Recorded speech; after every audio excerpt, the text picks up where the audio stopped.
Welcome back to Politics Nation. The Trump administration's war on government agencies could soon be targeting voting rights and voting rights protections. And many Democratic Secretary of States are mobilizing to fight back.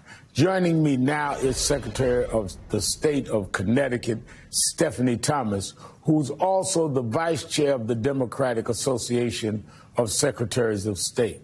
Thank you for being here this evening. We've heard from many state officials since the inauguration about what they are doing to prepare for Trump 2.0, including a number of governors and attorney generals. Can you explain the role secretaries of state play in this? Yes, thank you, Reverend Al. I'm so happy to be part of the Democratic Association of Secretaries of State. It's a group that most people don't know about. Yet in 2026, we have 26 secretaries up for re-election. 13 of those are in GOP states, and we have been mobilizing, hitting the ground running already because secretaries control a lot around election processes in most states. So not only do we have to worry about overreach from the federal government and what state legislatures are doing, but secretaries also set procedures and processes that also can have an impact on disenfranchising voters.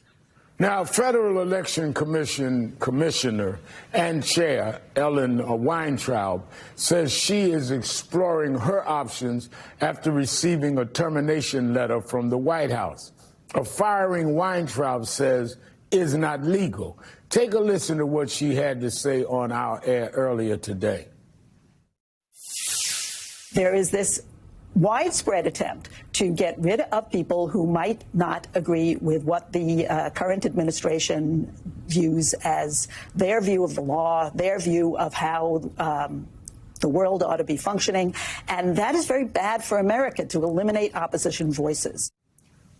The FEC is a bipartisan by design in an effort to reassure American voters that elections are being regulated fairly. What's your reaction to what is happening right now? Well, I think it's a really dangerous precedent, a dangerous time for our country, for leaders to use to fire people or put them on administrative leave, etc., for political reasons. As you said, a lot of these entities are deliberately set up to be very bipartisan, equal Democrats and Republicans like the FEC.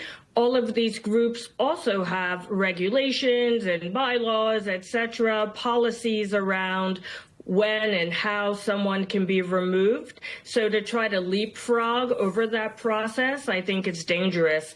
We saw something similar with CISA, again, an agency most people haven't heard of, the Cybersecurity Infrastructure and Security Agency. Their workers were placed on administrative leave, but what this group does is make sure that states are aware of attacks on our election infrastructure. They are looking out for foreign adversaries, for a lot of states who don't have the funding to have top-notch cybersecurity experts on hand. CISA plays that role for them.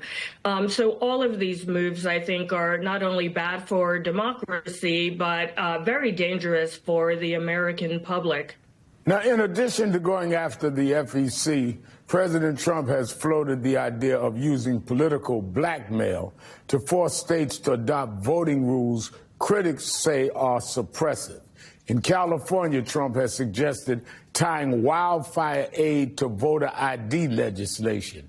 And some Republican lawmakers are already trying to act on his suggestion. How concerned are you that Trump will try and strong-arm states into running elections his way? I'm very concerned. In addition to bills that the federal government are planning to run through Congress, we also have to look out for state legislatures.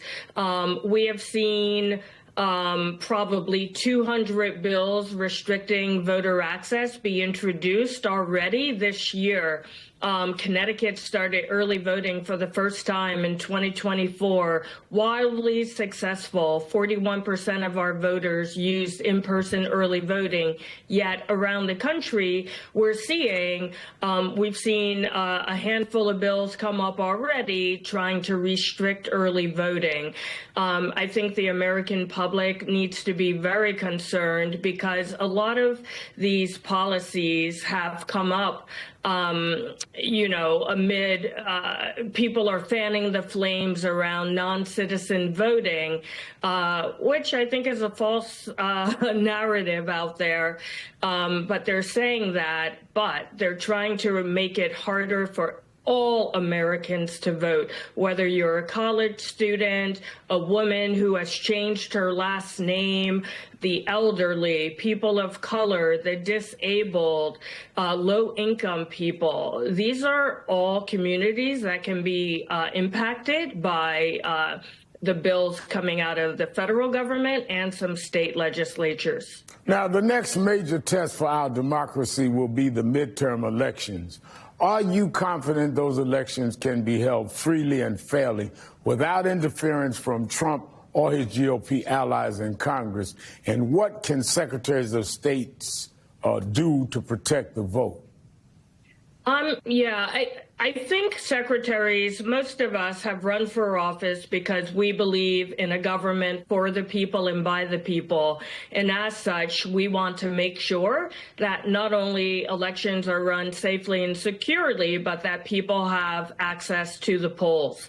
We at the Democratic Association of Secretaries of State are certainly getting out, trying to reach the grassroots and mobilizing some of our allies to educate people about these threats to democracy.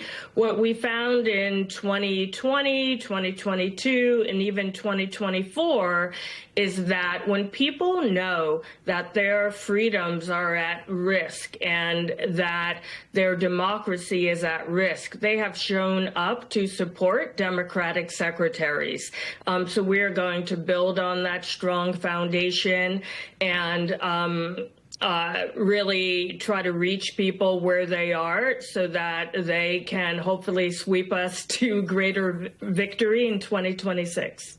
All right. Thank you to Secretary of State of Connecticut, Stephanie Thomas. And you're looking at pictures of